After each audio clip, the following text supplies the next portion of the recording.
senadores. A ampla maioria dos analistas já considera esta crise, que ainda está em evolução, como a mais grave crise da economia capitalista internacional desde 1929. E já há, inclusive, alguns analistas que apresentam dados que demonstram que, em alguns aspectos, essa crise já é maior que 29. Por exemplo, no que se refere às perdas das bolsas de valores, entre o melhor momento de 29 e o pior momento, nós tivemos perdas da ordem de 42%. E esta crise, as perdas já superam 46% quando a gente analisa o conjunto das bolsas na economia internacional. No entanto, naquela ocasião, a grande crise da Bolsa de Valores deflagrou um processo de depressão econômica, de estagnação econômica, de deflação.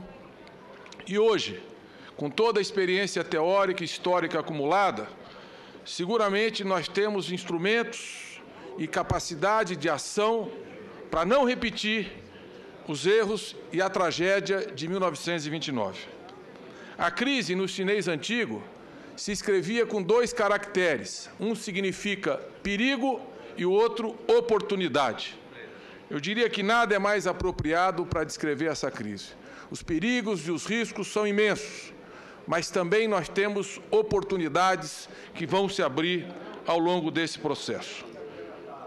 Essa é uma crise sistêmica, é uma crise da economia globalizada, é uma crise que tem como estopim e epicentro a economia americana, a mais importante economia do planeta.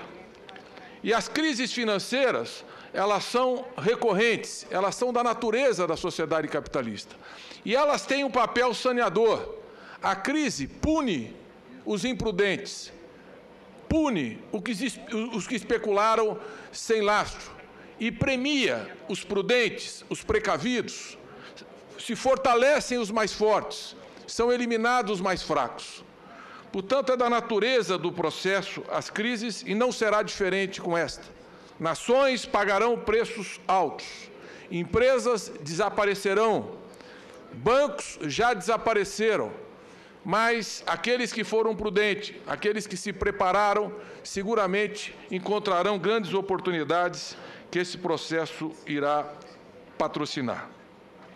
As crises de bolsa de valores, elas são mais curtas e menos profundas do que as crises imobiliárias na história econômica.